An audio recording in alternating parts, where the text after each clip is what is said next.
Kabanata 1581. Tumango si Severin at sinabi, "Oo, hindi ka naman masama pero marami ka pa ring kailangang ayusin." Nagulat si Elsa nang marinig yun pero sandali lang. Pagkatapos noon, nagningning ang mga mata niya at sabik niyang gustong malaman kung ano ang mga problema sa kanyang kakayahan sa alchemy. Talaga, anong klaseng problema? Pakisabi naman. Ang eagerness niya na matuto ay isang magandang katangian. Tuwang-tuwa si Severin dahil doon. Masyado kang nagmamadali sa buong proseso. Sa halip na ihulog ang spiritual herb sa tamang oras, nauuna ka lagi. At kapag kinukuha mo na sila, parang minamadali mo rin.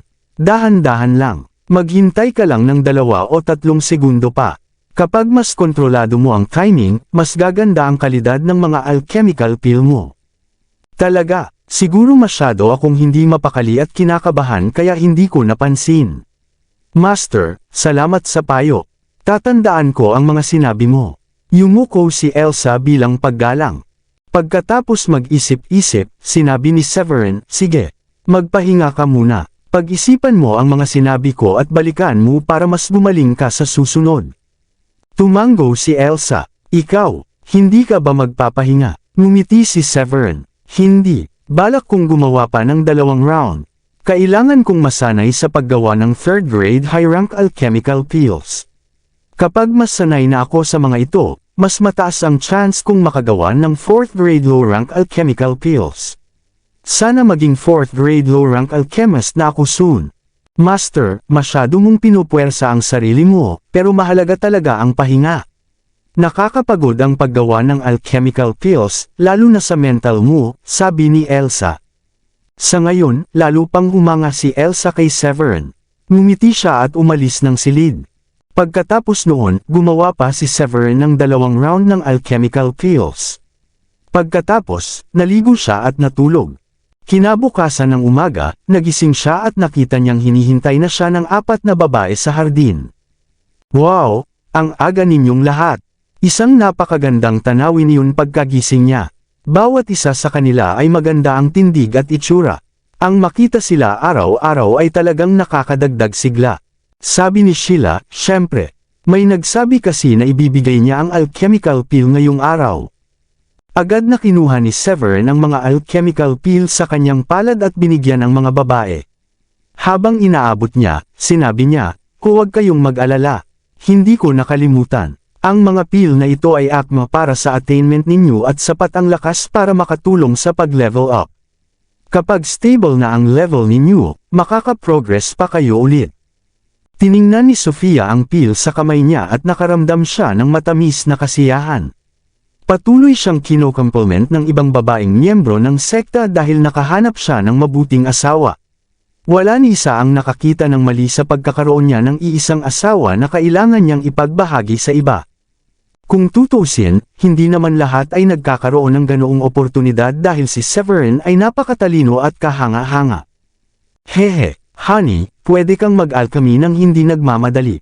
Hindi ka namin masasamahan ngayon kasi magiging busy kami sa training." Iyon ang sinabi ni Diane kay Severin matapos niyang matanggap ang peel. Nagulat si Severin, "Syempre pwede pa rin naman kitang puntahan sa gabi pagkatapos ng breakthrough, di ba? Kailangan ninyong stabilize ang level ninyo kaya kahit puntahan ko kayo, hindi naman maaapektuhan ang training."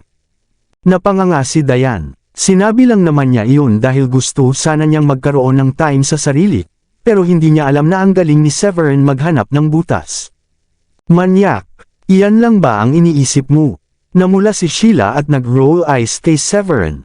Pagkatapos mag-isip, sinabi ni Severin, "Ang plano ko ay manatili dito at gumawa pa ng pills bago tumawag si Larry. Pero kung hindi pa rin siya makatawag pagkalipas ng 1 buwan, kailangan ko nang bumalik. Siguro naman makakahanap sila ng impormasyon tungkol sa Lepus Hall at Simia Hall kung nag-e-exist talaga ang 2 hall na iyon dati." Natukoy ni Diane ang iniisip ni Severin kaya nagtanong siya, "Natatakot ka ba na baka hindi na nag-e-exist ang 2 hall na iyon o nawasak na sila ng ibang gang?" Tumango si Severin, "Oo, matagal na tayong naghahanap pero wala pa ring balita hanggang ngayon. Napakalaki ng Drac-Odom at napakaraming gang. Araw-araw may bagong grupo at may nabubura namang iba. Kung ganoon nga ang nangyari, magiging malaking problema iyon.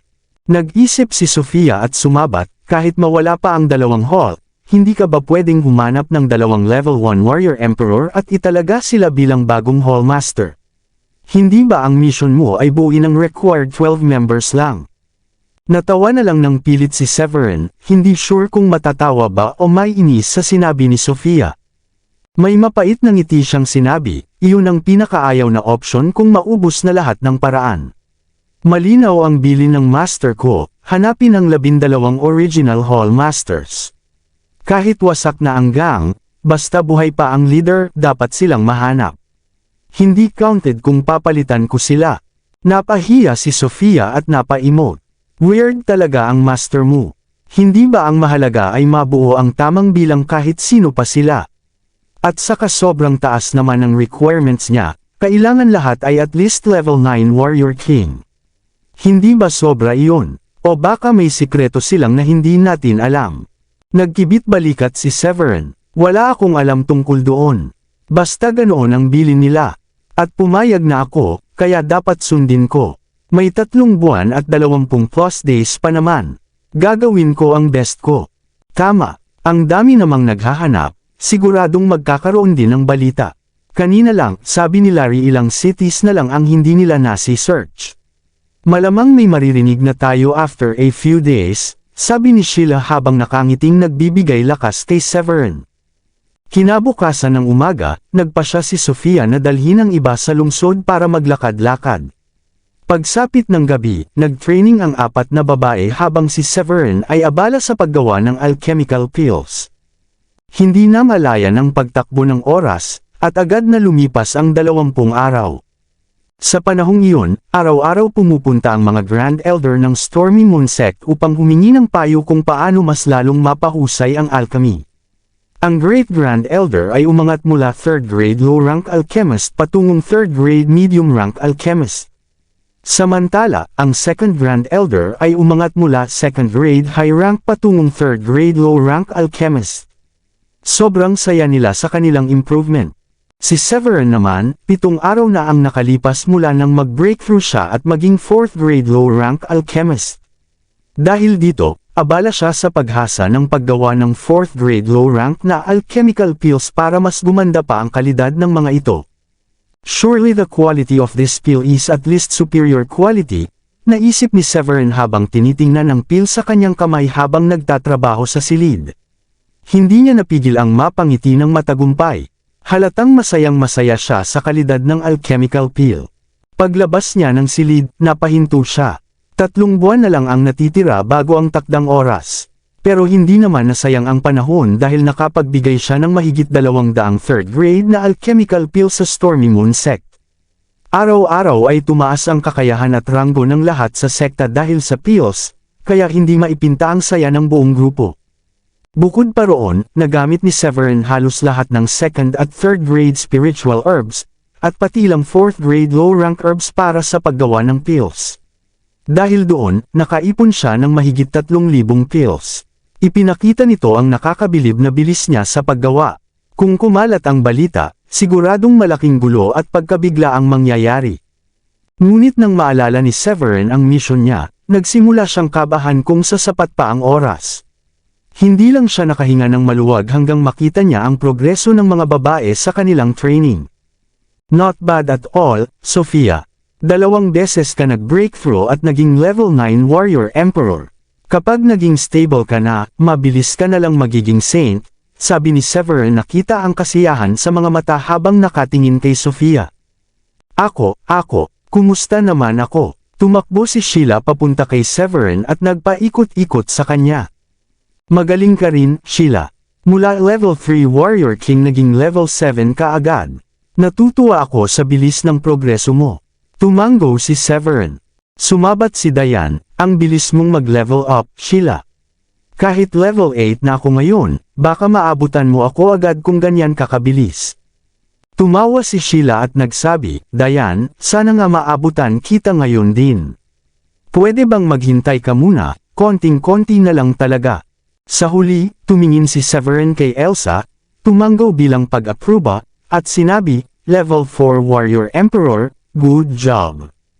Salamat, Master. Tawa ni Elsa. Master, ang bilis niyong makita ang level ng isang tao. Noong isang araw habang nag-training ako, parang ang dali niyong makita kung ano ang nangyayari sa akin. Pasabi ni Elsa nang hindi masyadong iniisip ang analogy na nabanggit niya. Pero syempre, hindi palalampasan ni Sheila ang pagkakataong mangasar, kaya tumawa siya habang tinatakpan ang bibig. Talaga, kung hubad ka nga, may siguradong matutuwa ng sobra. Kapag nakita niyang hubad ka, baka ma-excite ng sobra at mag-nosebleed pa.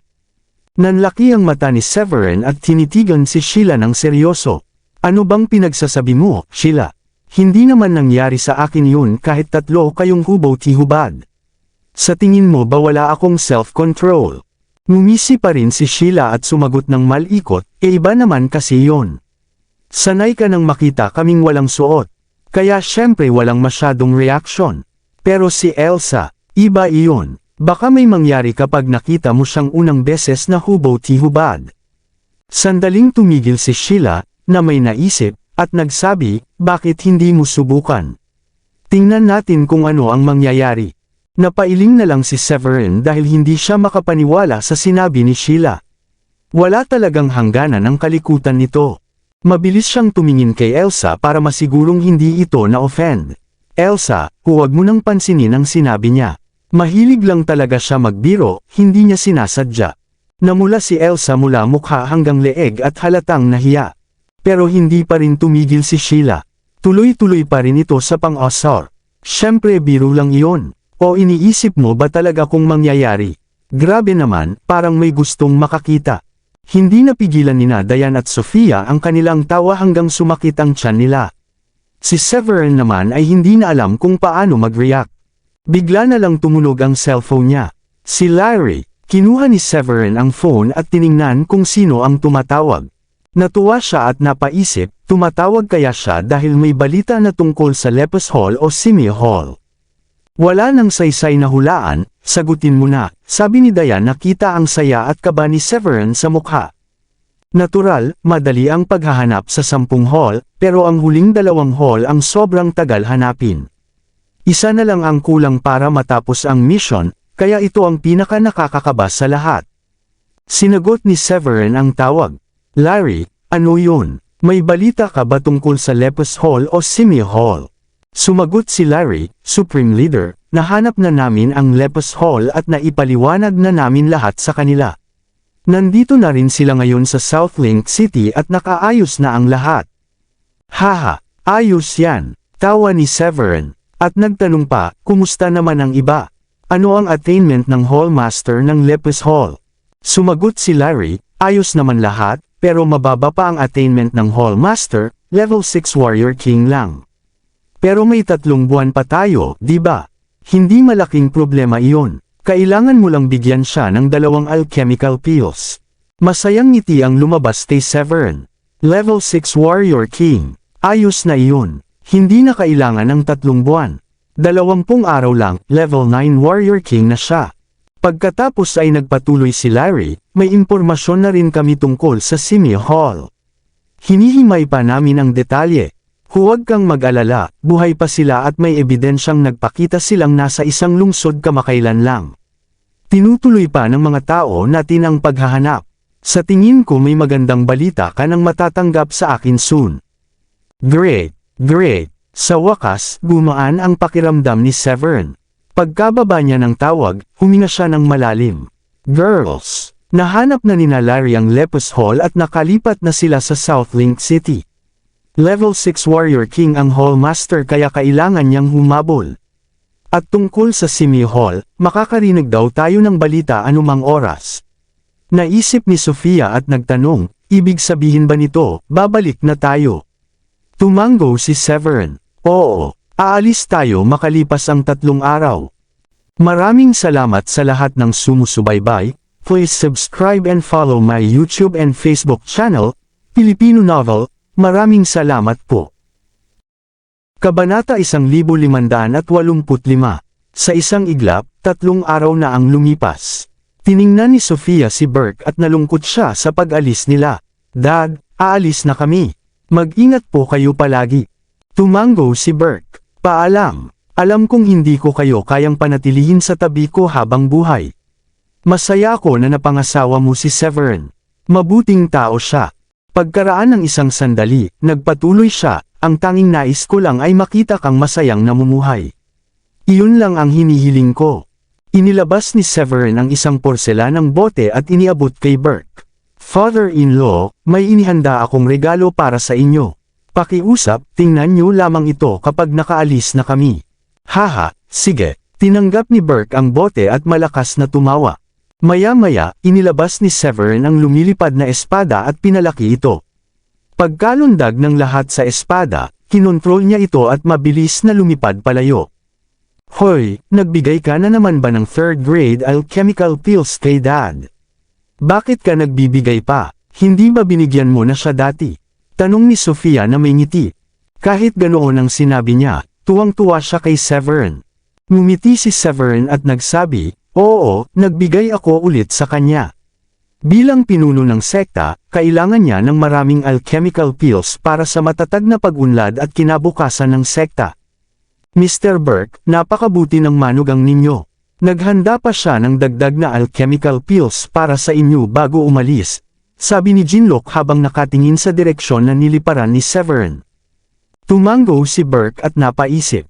Pagkalipas ng ilang sandali, binuksan niya ang porselanang bote para sumilip. Inaasahan niyang makakita ng third grade na alchemical pills. Ngunit labis siyang nabigla nang makita ang laman. Ang weirdo talaga niya. Lagi siyang nakakagulat, sabi ni Burke habang pinipigilan ang sobrang tuwa.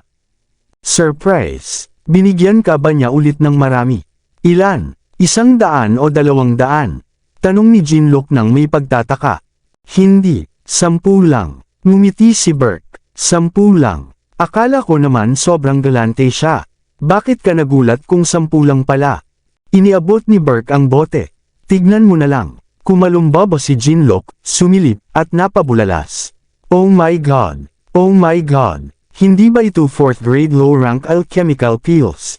4th grade low-rank alchemist na ba siya? Inilagay ni Burke ang bote. Nangako siyang bibigyan niya ako ng 4th grade alchemical pills kapag naging 4th grade low-rank alchemist siya. Inakala kong aabutin pa siya ng 2 o 3 taon. Grabe, nagawa niya sa loob lang ng 1 buwan. Tinupad pa niya ang pangako bago umalis. Haha, napakahalaga ng mga pil na ito para sa ating mga nasa antas na saint. Sobrang nakakagulat niya. Naku, 4th grade low-rank na alchemical pills. Wala yatang 2nd o 3rd tier sect na may ganitong alchemist, sabi ni Jinlock na hindi makapaniwala. Samantala, si Severin at ang grupo ay nakatayo sa lumilipad na espada, mabilis na lumilipad pabalik sa Southlink City. Pagsapit ng kinabukasan sa gabi, narating nila ang Southlink City at umuwi. Nakabalik na rin tayo. Magpahinga muna kayong lahat. Bukas tayo makikipagkita sa Hallmaster ng Lepus Hall. Dahil gabi na, sinabi ni Severin sa mga babae na magpahinga na sila. Sinabihan ko na sina Dad at Mom na maghanda ng hapunan para sa atin. Naghihintay sila ngayon. Tara na sa loob at kumain tayo, sabi ni Diane habang papasok sa villa. Sa living room, naghihintay sina Maurice, Judith, at ang mga Shanahan. Diane, Severin, sa wakas nakabalik na kayo. Ang tagal niyong nawala, bungad ni Megan habang tumatayo para salubungin sila. Ngumiti si Diane. Hindi madalas makauwi si Sofia kaya syempre kailangan naming manatili roon ng mas matagal. Kung hindi lang dahil sa balitang natanggap namin tungkol sa Lepus Hall, hindi pa kami uuwi ngayon. Halika na, handa na ang hapunan. Kainin niyo habang mainit pa, bungad ni na William at Felicia na may ngiti. Pagkatapos kumain, bumalik si Severin sa kanyang kwarto para maligo. Pagkatapos noon, diretsyong nagtungo siya sa kwarto ni Diane. Pagkakita ni Diane kay Severin sa pintuan, napailing siya at isinara ang pinto nang makapasok si Severin. Hindi ka ba napagod sa biyahe nitong mga nakaraang 2 araw? Iniisip mo pa talaga yan ngayong gabi? Ngumiti si Severin. Syempre, miss na kita, ang tagal na nating hindi magkasama matulog. Lumapit siya at niyakap mula sa likod ang perpektong katawan ni Diane. Nang maamoy niya ang banayad na halimuyak mula sa katawan ni Diane, lalo siyang nanabik na yakapin at makapiling ito. Talagang puno ka ng sigla at lakas, sabi ni Diane nang maramdaman ang pagbabago sa katawan ni Severin. Namula ang kanyang pisngi at humarap sa kanya. Tiningnan ni Severin ang mapupulang labi ni Diane at hindi na niya napigilan ang sarili na halikan ito. Lumipas ang oras at unti-unting naging mas mainit at mas romantiko ang paligid. Paggising ni Diane kinabukasan, tulog pa ng mahimbing si Severin. Tiningnan niya ito at matamis na ngumiti. Pagsapit ng paggising ni Severin, 9:00 na. Pagbaba niya, nakita niya sina Sheila, Sofia, at ang iba pa na tinuturuan si Celine ng combat technique sa hardin. Nang makita siya ni Celine, masaya itong tumakbo papunta sa kanya. Kai, hindi ako tinamad habang wala ka dito.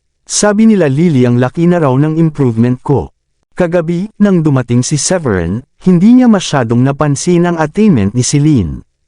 Ngayong sinabi ito ni Celine, nagulat siya nang matuklasan ang kasalukuyan nitong antas. Hindi masama, isa ka ng level 1 warrior king. Haha, Celine, malaking sorpresa ito. Natatawang sabi ni Severin. May 3 buwan pa bago ang ika-6 na birthday ni Celine pero level 1 warrior king na siya. Tunay ng kamangha-mangha ang kanyang talento. Supreme Leader, nandito na kami. Biglang may masayang tawanan mula sa pintuan. Dumating na pala sina Larry at ang iba pa. Good day, Supreme Leader.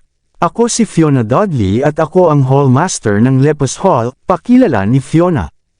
Unang beses pa lang niyang makita si Severin kaya sobrang kinakabahan siya. Walang pag-aalinlangan, lumuhad agad siya kasama ang mga elder ng Lepus Hall na sumama sa kanya. Good day, Supreme Leader, bati ng mga elder ng Lepus Hall habang nakaluhod. Mabilis silang pinatayo ni Severin at sinabi, hindi niyo na kailangang lumuhad. Magkakasama na tayo ngayon bilang isang koponan. Ngumiti si Rachel, tama ang Supreme Leader, huwag kayong masyadong tense, mabait ang Supreme Leader. Si Fiona ay 23 taong gulang lamang, ang pinakabatang Hall Master. Napangiti siya ng nahihiya. Hindi ako sanay sa ganitong sitwasyon kaya sobrang kinakabahan ako ngayong unang beses ko po kayong makilala. Bago kami lumipat dito, nakatira lang kami sa isang maliit na bayan.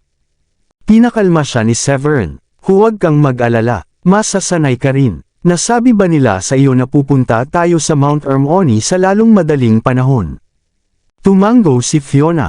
Oo, sinabi nila pero hindi ko pa po naaabot ang kinakailangang antas. Ngumiti si Severin, at iniabot ang kamay, at naglabas ng 2 second-grade high-rank na alchemical pills. Madali lang yan, dapat sapat na ang 2 alchemical pills na ito. Kapag naging level 9 warrior king ka na at nakokontrol mo ng buo ang kapangyarihan mo, hanapin mo ako. Bibigyan kita ng isa pang pill para makatulong sa pag-advance mo sa Warrior Emperor. Maraming salamat, Supreme Leader, sabi ni Fiona habang tinatanggap ang alchemical pills, na halatang sobrang saya. Dati, pangarap lang niya ang ganitong pills, pero ngayon, binigay ito mismo ni Severin. Halos lumuwa ang mga mata ng mga elder ng Lepus Hall nang makita ang pills. Ngumiti si Severin at naglabas pa ng mas maraming second-grade medium rank na alchemical pills. Pagkatapos ay iniabot niya ang tig-2 pills sa bawat elder. Dahil mababa pa ang attainment nyo, sapat na ang mga second-grade medium rank alchemical pills na ito para makatulong sa pag-unlad. Tig-2 pill bawat isa. Magpersige kayo sa pag-ensayo. Maraming salamat, Supreme Leader, halos manginig sila sa tuwa, namumula at naluluha ang mga mata. Naiiyak na halos ang iba dahil sa sobrang galak at pasasalamat sa kabaitan ng kanilang Supreme Leader. Nick, Yaidel, Yuka, Nancy, at Bowen, dahil level 1 Warrior Emperors na kayo, itong 3rd grade low rank na alchemical pill ang makakatulong para sa natitirang pag-unlad. Mag-ensayo kayo ng mabuti. Tiningnan niya sila at naglabas ng mas maraming alchemical pills para sa kanila. Nagtinginan sila at ngumiti habang nagpapasalamat. Larry, Gracie, Zoheb, 3 kayong level 2 Warrior Emperor at si Rachel naman ay level 3 Warrior Emperor. Kaya bibigyan ko kayong 4 ng mga 3rd grade medium rank na alchemical pills. Sana lalo pa kayong umunlad, sabi ni Severin habang inaabot ang kanilang pills. Haha, maraming salamat, Supreme Leader. Hindi ko na mabilang kung ilang beses na akong nagpasalamat sa inyo sa mga binibigay niyong alchemical pills, natatawang sabi ni Larry. Ngumiti si Severin at sinabi, walang anuman. Hindi ko naman mamasamain kahit hindi kayo magpasalamat. Nakakapagod din kung paulit-ulit. Kaya sa susunod, huwag niyo nang problemahin yun. Hindi ako magagalit. Haha, natawa si Fiona matapos marinig yun. Matagal nang naghihintay si Locke sa gilid at naisip niyang oras na para magsalita. Supreme Leader, paano naman ako? Nakalimutan niyo na ba ako? Kumilos ang kamay ni Severin, at isang third-grade high-rank na alchemical pill ang lumipad papunta kay Locke, nakalutang sa harap niya. Level 6 Warrior Emperor ka na, kaya dapat ito ang gamitin mo. Haha, hindi na pala. Baka pagod na po kayo sa paulit-ulit naming pasasalamat, sabi ni Locke na natawa habang bitin ang salitang sasabihin niya. Ayos, dahil may mga bagong miyembro tayo ngayon, oras na para magdiwang gaya ng dati. Magpabook kayo ng restaurant para mamayang gabi at mag-celebrate tayo. Ngumiti si Severin habang nakatingin kay Fiona. Isang welcome dinner para kay Fiona. Hindi naman kailangan, nahiya si Fiona, namumula ng todo ang mukha. Matapos matanggap ng lahat ang kanilang alchemical pills, tumingin si Severin sa kanila at naglabas pa ng mas maraming bote. Sa bawat bote, may 100 alchemical pills. Para ang mga ito sa mga miyembro ng hall. May mga second grade medium rank at high rank. Sa tingin ko, ito ang pinakaangkop na pills para sa kanila sa ngayon. Bawat isa sa inyo ay makakakuha ng 100 second grade medium rank at 100 second grade high rank na alchemical pills. Imposible, 11 halls. Ibig sabihin, 200 pills bawat hall o 2,000 pills lahat. Ang lupit nun, sigaw ni Mick na nakanganga ng matagal, halos mahulog ang panga sa sahig. Pero mas ikinagulat pa nila ang kasunod na sinabi ni Severin. Ngumiti siya at nagsabi, marami rin akong 3rd grade at 4th grade na alchemical pills. Pero masyado pang mababa ang attainment ng karamihan kaya hindi pa ito bagay sa kanila. Pero sapat na ang mga ito para gawing pinakamalakas na organisasyon ng Dracodeus Temple. Diyos ko, tama ba ang narinig ko? May 4th grade low rank alchemical pills ka rin. Ibig bang sabihin 4th grade low rank alchemist ka na? Grabe ka! Hindi makapaniwalang sabi ng isa. Lalong nabigla si Fiona. Bago siya makarating sa Southlink City, sinabi na ng ibang hallmasters na sobrang galing ng Supreme Leader nila at wala siyang kapantay. Akala niya noon ay OA lang sila. Pero ngayong nakita niya siya, na-realize niyang ni hindi kayang ilarawan ng salita kung gaano ka-insane ang galing ni Severin. Supreme Leader, ang bilis mong mag-breakthrough. Parang rocket ang bilis mo, gulat na sabi ni Rachel. Bigla niyang naramdaman na parang hindi siya karapat-dapat para kay Severin. Mukhang hanggang paghanga na lang talaga siya sa kanya. Sabi ni Nancy, sigurado akong mahuhulog ang panga ng Uncle Master mo kapag nalaman niyang ganyan ka nakagaling sa alchemy. Napangiti si Severin ng mapait. Kaya kailangan ninyong bilisan at mahanap agad ang Simi Hall. 2 buwan na lang bago ang deadline. Pero tayo, mahigit 1 buwan na lang kasi sinabi niya sa akin na umalis ako ng mas maaga para makarating ako sa Mount Hermione bago ang ika-15 ng Agosto. Kumunot ang noo ni Mick. Kailangan nating makarating bago ang ika-15 ng Agosto. Sinabi ba niya kung bakit? Wala namang ibig sabihin si Mick nang itanong niya iyon. Ngunit nag-isip ng malalim si Severin bago sumagot, sa totoo lang, medyo kakaiba para sa akin. Hindi lang niya ito sinabi ng 1 beses kundi maraming beses. Sinabi pa niya na kahit hindi ko makita ang bawat isa sa inyo o hindi pa level 9 Warrior King ang ilan, kailangan ko pa rin na makarating sa Mount Hermione bago ang ika-15 ng Agosto. Sigurado akong may dahilan kung bakit iyon. Pero malalaman mo rin ang dahilan pagdating mo roon sa ika-15 ng Agosto, sabi ni Diane matapos mag-isip. Hindi na pinansin ni Severin ang pag-iisip patungkol dito. Napabuntong hininga siya at sinabi, Rachel, pakibook ang restaurant para sa atin bilang pag-welcome sa Lepus Hall. Ngayon, natitira na lang ang Simi Hall na hindi pa natin natatagpuan. Sana naabot na ng Hallmaster ang kinakailangang attainment kapag natagpuan natin siya, at hindi lang basta isang profound master. Ngumiti ng mapait si Larry pagkatapos marinig iyon. Mabuti na lang at ako ang unang natagpuan mo. Kung hindi ko na mararating ang requirement kahit binigyan mo ako ng lahat ng alchemical pills para tulungan ako. Ngumiti rin si Meek. Tama siya, mababa talaga ang attainment ko noong nahanap mo kami. Pero sa kabutihang palad, isa kami sa mga unang natagpuan mo kaya may sapat na oras para mapaunlad ang attainment namin. Kung hindi ko alam kung paano namin maabot ang requirement sa maikling panahon. Ayos, maaari na kayong umalis. Makikita ko kayo mamayang gabi ng alas 7. Rachel, siguraduhin ipamahagi ang lokasyon ng restaurant sa lahat kapag nakapag-book ka na, sabi ni Severin habang kamakaway. Ngumiti si Rachel. Ano sa tingin mo ang Rising Dragon Restaurant? Bagong bukas lang sila at may 5 stars reviews. Narinig ko na masarap ang pagkain nila. Napag-usapan namin kanina at plano naming subukan balang araw. Bakit hindi natin subukan ngayong gabi? Tumango si Severin at ngumiti. Okay, magkita tayo sa Rising Dragon Restaurant ng alas 7 ngayong gabi. Matapos iyon, umalis ang lahat ng Hallmasters at Elders ng Lepus Hall sa lugar ni Severin. Sa halip na bumalik sa kanyang tirahan, pumunta si Rachel sa Rising Dragon Restaurant mag-isa. Pagdating niya, hinanap niya ang restaurant manager, si Eroy. Gusto ko ng pinakamagandang kwarto. Haha, pasensya na, honey pero nabook ko na ang kwarto. Haha. Bigla, may mayamang binata sa formal na suit ang lumapit, ngumiti, at ipinagmamalaki ang sarili kay Rachel. Paalis na siya matapos mag-book ng kwarto para sa hapunan ngayong gabi. Hindi niya inaasahan na makakita ng isang magandang babae na nakikipag-usap sa manager, kaya napakaswerte niya sa pakiramdam. Tumingin si Rachel pabalik at kumunat ang noo. Pwede mo ba ibigay sa akin ang kwarto? Huwag kang mag-alala, ako ang magbabayad sa lahat ng gastusin mo ngayong gabi. Ang binata ay mula sa kalapit na lungsod. Nandito siya para magbakasyon at hindi alam kung sino si Rachel. Ang alam niya lang ngayon, sobrang ganda ni Rachel. Wala siyang makitang depekto at namangha siya sa kanyang kagandahan. Matapos mapatingin ng ilang segundo, ngumiti siya at sinabi, "Honey, madali lang iyon. Kailangan mo lang makasama ako. Mas makikilala natin ang isa't isa habang nag-e-enjoy sa oras natin sa hotel room. Madali lang, hindi ba? Haha." Kabanata 1570.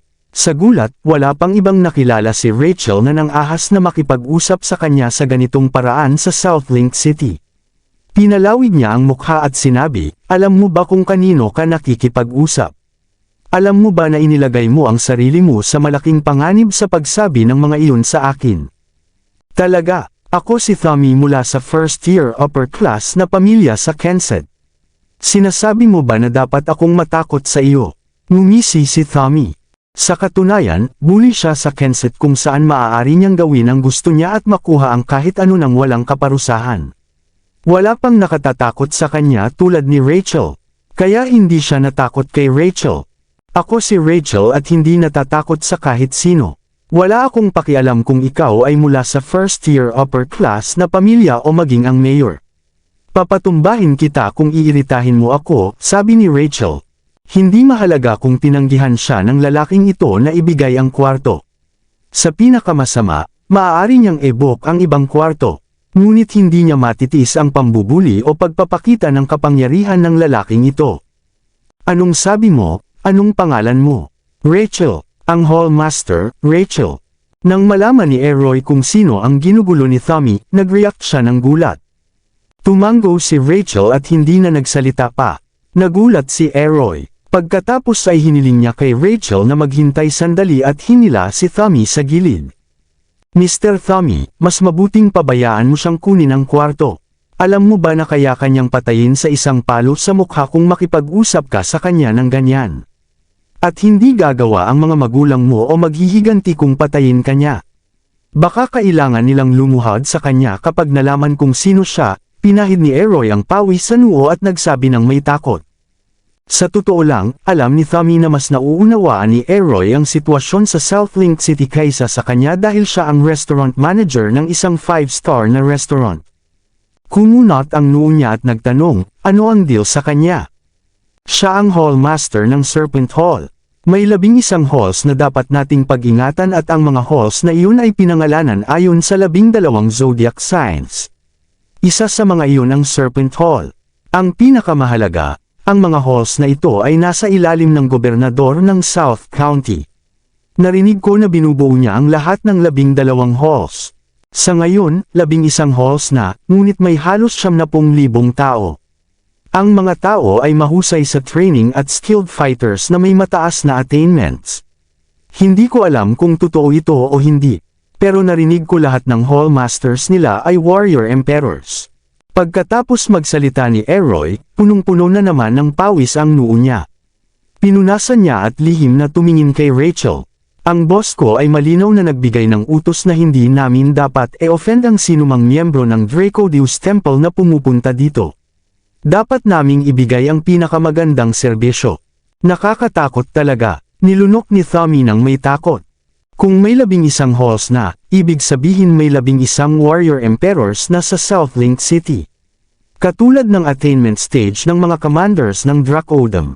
Nang ma-realize ni Tommy iyon, nagsimulang pawisan siya, tulad ni Eroy. Salamat sa heads up, Eroy. Hindi ko maisip kung ano ang ginawa ko sa kanya. Ibig kong sabihin, pwede niya akong paluan at patayin. Mamamatay lang ako ng walang kabuluhan. Kung hindi alam ng mga magulang ko kung ano ang napunta sa akin at nagdesisyon silang maghiganti, magiging dahilan ako ng kamatayan nila. Pumintig ng malakas ang kanyang puso dahil natakot siya sa mga sinabi niya kay Rachel kanina.